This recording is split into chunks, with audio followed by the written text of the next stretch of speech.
Fue el mejor resultado de Astralis como organización desde que participa. Vamos a ver si tienen la oportunidad de hacerlo esta temporada. De momento, Wukong, que va a ser para Rogue, buenas noticias ya para ellos. Y aparece. Cuidado. Sí. Siempre la trae al escenario de la LEC para que el chaval no pase demasiado frío con el aire acondicionado, con calma, dicen los chavales. Sí, se lo quieren tomar con mucha calma. A Kobe, la parte de abajo del mapa. Vamos a ver qué quieren sacar porque no hay muy buena. La calle central, ya lo hemos visto en alguna que otra ocasión, así que vamos a seguir de duda. Abajo del mapa, si nos fijan que podría ser una bolding de morirte de. Las flechas cada 25 segundos son bastante molestas. Sí, la mejor cosa es que. ¡Oh! ¡Tenemos pues algún detalle que nos hemos podido perder o cualquier cosa. El bichito es bueno, el root también. Ojo aquí porque Trimby va a perder mucha vida, pero si algo no le falta a la bolding de Rogue, precisamente Terra que sustain. Lo que sí que pierden es la. Por eso me ha extrañado bastante el hecho de que has visto que ha hecho. Cuidado, ¡ojo! Cuidado porque el gancho es bueno, el stun también. Ay, no hay daño suficiente para acabar con Trimby. Tiene que flashear el Ignite que hacía de las suyas en la cabeza del support de Rogue, pero podría entrar efectivamente con la invisibilidad. Visichachi que salta hacia adelante, intentando tradear con Odoamne. Ahí viene precisamente la W, también la semilla rodante, el stun que lo tiene que flashear, pero el gancho ya no lo puedes flashear. Primera sangre para Sherse, pero el que se la merecía es sin duda. Con la invisibilidad diciendo: si hay un guardián, a ti no te van a ver, y abajo es muy difícil castigar a Serafín porque tienes Senna y tienes Soraka, no tienes mucho CC directo. Com se tanquea la torre, pero la misión ya está hecha más en problemas. Pero también es verdad que Serafín no es un personaje que vaya a pedirte demasiada atención en la parte de abajo. Quizás por eso también hemos visto el Banded Real. A lo mejor Rogue se olía que podía llegar a aparecer el Pike porque fue la dupla que jugaron, Pike-Yone, la semana pasada, con lo cual me imagino que Rogue habrá hecho los deberes a la hora de verse las partidas del equipo de Astralis. De todas maneras, ventaja para nadie, en realidad, porque estoy mirando el marcador de oro y van igualados gracias a la ventaja. Significant just yet, but in terms of early game control, they're doing a fantastic job. First Drake, first Herald, then now Marang, looking to go on the offensive. Bella's breath used, there's the Gnar back. Visichachi doesn't really have anywhere to go. The Cyclone coming out. Visichachi still has the flash, but no way to escape. Rogue on the board. Fantastic timing there by Odo. Full commit and execute Trimby, but now Dayor. Good knockback by Larson. Dodges in front of Dayor. Marang going with the Cyclone to still chase this forward, and Rogue get their second kill of the game. So Larson has to invest his flash, but they do successfully find a kill. Rogue accrue another small advantage. They'll get another play going into the favor of their Rogue here. He's struggling a bit, but Malrang's going to find Circe. Gonna put the Cyclone down. Xerxes trying to get away from this one. Brings Malrang across the wall. Looting Lullaby use as well. Dawning Shadow comes out. One asleep, but Larson here. The first to react. Dayor trying to get across the wall as well. Visichachi trying to trade. It's two. Kobe goes in. Oh, Kobe caught. Do they want more? Up towards the top side. Kobe able to react. Dayor takes one. Malrang trying to dodge away. Odo-Wame retreating as well, but here comes Jong-Hoon. The Death Mallow X could mark the spot. B drop. Oh, the stun. Oh my god. Oh, that was actually disgusting from Jong-Hoon. What? Execute by name, execute by nature. That was unbelievable. This Herald, so they can trade back on this top tier one if they want to. Dragging up in 40 seconds. Will be a Cloud Soul, not the greatest to use it later on in mid. And just looking at the builds here, Kobe's gone for the Moonstone. Definitely going full support here for his team. Deep wall down south. Good go for pinging for a potential TP flank. Chachi does have the bullet pod god. There goes the TP. Loading Lullaby onto Comp. He's going to cleanse that away as the chase comes in. Call of the Ford god. Chachi looking for the double knockup. The rest of Astralis trying to get here, but they're not there in time. Chachi already low. Pops the stopwatch. Dayor over the wall in the Dragon Pit right now, but Astralis just a little too greedy, and Rogue are willing to take that kill. Feels a little bit too deep there from Astralis. With the Herald might push of their own. The Herald might die before it goes in. As you say, the eye doesn't open, but the Herald gets a charge in. No tower's going to fall. Rogue trying to find something. Phantom Undertow. Dragon started by Astralis. As you say, it would be Soul for them. Jong-Hoon spotted, I believe, by Malrang as he comes around the corner. Malrang on a ward now. He clears that one out. Astralis continuing to try and push forward. Rogue looking for it. Dragon down to 3,000. Malrang trying to get in over the pit. Call of the Forge God used to lock out Malrang. The hook doesn't get him back, and Malrang gets in with a decoy. Great steal from the Rogue jungler. Knocks up Chachi. The charm coming out. Kobe encore. Bait steal, but it's onto the two tanks. Jungler and able to get into the fight right now. No one's low enough for him either. Comp going in the stream and slides a shuffle. In by Larson. And Rogue died forward, and Astralis die. Cersei just able to get away, but Rogue able to take down 4. Oh, they had so much layered CC. Cersei has no way into this pit, no flash. We'll just have to watch the Baron fall. Larson can TP in worst case. It just came up. There's a TP coming in from Kobe, so maybe they think that it's going down slow enough that they can contest, or they just want to push out these mid waves to stop them from being able to move straight to a tower. Nevertheless, Xerxes Counter TP used. Kobe looking for the steal across the wall. And TP coming in as well. Astralis want the fight. They're going to try and invest everything into this Call of the Portugal. Not out for Chachi. The ultimate from Dior. We have to go back into the live action. They are going with the Fate Sealed once again. They're looking for Malrang. Jonhoon does have the death in below, but Malrang's able to escape for the moment. Bone Skewer wide. Astralis backing away. Range, but because he also has the ultimate to disengage, and then you also have the Senna and the Soraka. There are just so many down towards that bottom tools. side. Rogue will continue to look to put some pressure down.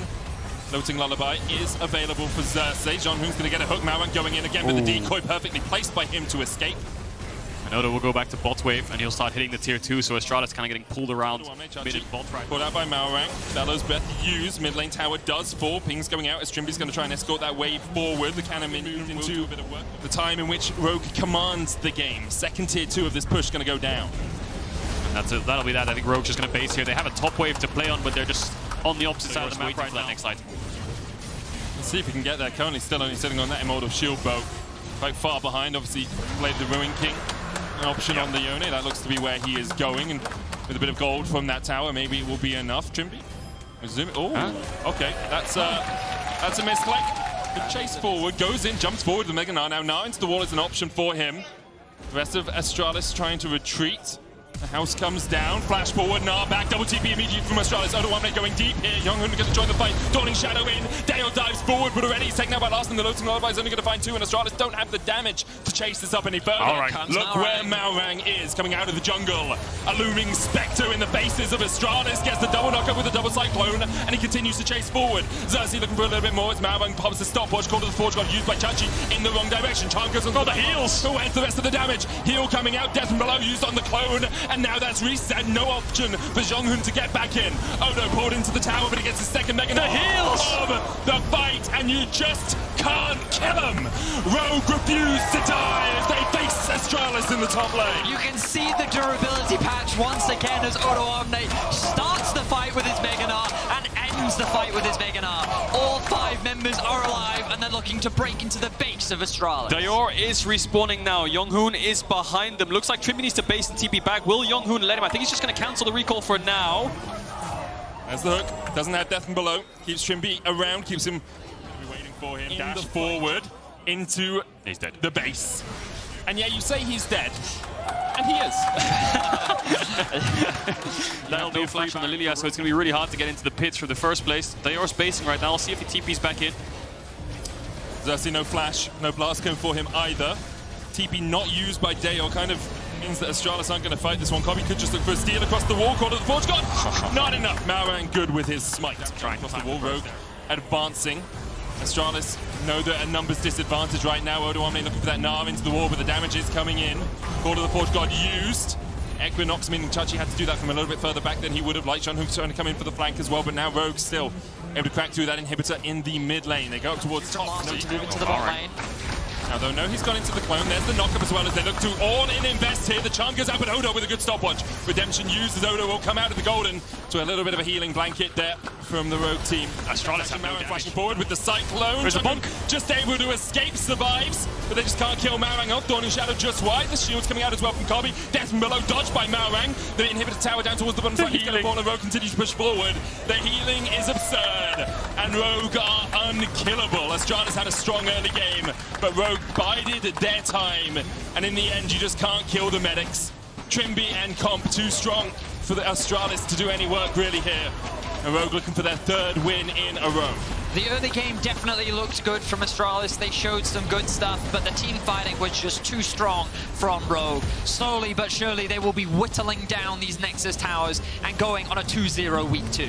Call to the Forge God comes down once again. Chachi flashes away. Jonhoon looking to proxy all the waves, but there's already minions at your base and there's no towers to stop them taking down your Nexus. The charm hits onto Larson and he gains health through that as well. Kobe, you may be a support Seraphine, but you're not meant to be supporting the enemy team as you try and put the damage in, but you just don't have it. No death from below for Jonhoon. Dodged away from the Bone Skewer there as well. No one is dead. Damage, mod check. Where's the damage? Guys! They're going to keep chasing. Comp's full HP again! Nexus soon to be Take no damage because you heal it all up immediately. You know, Check. I was thinking, right, so I was thinking more about this comp. If Astralis had gone Diana Yasuo instead of Lilia Yone. They're going to lose Soul. This could be the game-changing moment. I don't think it as will Astralis be. secure the Cloud Soul. Big! They got a bounty. Shoot of its balloons. As Odoamne pushes forward, Dayor going in. There's the engage. Dayor killed off immediately. They're full HP. And the hope is over.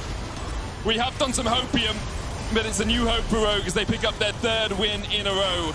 Nothing Astralis can do. All of Rogue full HP. A strong performance from our regular season first place team. I really liked the early game from Astralis. I think we saw some really great stuff from Jonghoon, but ultimately it came down to that single dragon fight. The 4th dragon fight where Rogue was able to steal away the Drake and win out in the 5v5. Rogue's comp instantly came online. The scaling was in full effect, and there was nothing that Astralis could do. They just did not have the damage. And we did talk about that in draft, how Yone wasn't probably going to be enough. And we kind of saw it play out on the team. I guess it's a mixture of not having the damage, but also that Soraka pick. We can see why it was picked towards the mid to late game, right? So much healing from Trimby. They couldn't find a single target. And of course, if Pyke can't get on low enough, then he can't really find anything in the fights. Well, so this is why I wonder if it had been a Yasuo Diana, could they have like one-shot before the healing could come in? Soraka. Yeah, that's what I was wondering. Because then you also have like comfort is key though. Yeah, of course. So, in any case, I did like the comp from Astralis in terms of like trying something different. They came in with a very clear game plan. Rogue was able to adapt in terms of the draft, and they were able to come out on top. So a big weekend for Rogue, 2-0, and bouncing back after what was a difficult week 1. Yeah, big bounce back, as you say. Your key player of the game votes at LEC on Twitter are Malrang, Larson, and Comp. Yeah, I think a lot of the weight of the mid game was on Larson's shoulders. For sure. You know, you saw how much gold was funneled into him, so definitely he was fine nominee. He was their pressure point, their lane prio, something to play through towards mid. And yeah, a lot of the resources went to him, a lot of damage probably went to him as well, and Trimby was just keeping him alive as long as possible. Odoamne and Malrang were kind of the disruptors, so Larson could find room to fight. Yeah, I think that Larson overall had a very solid game. And kind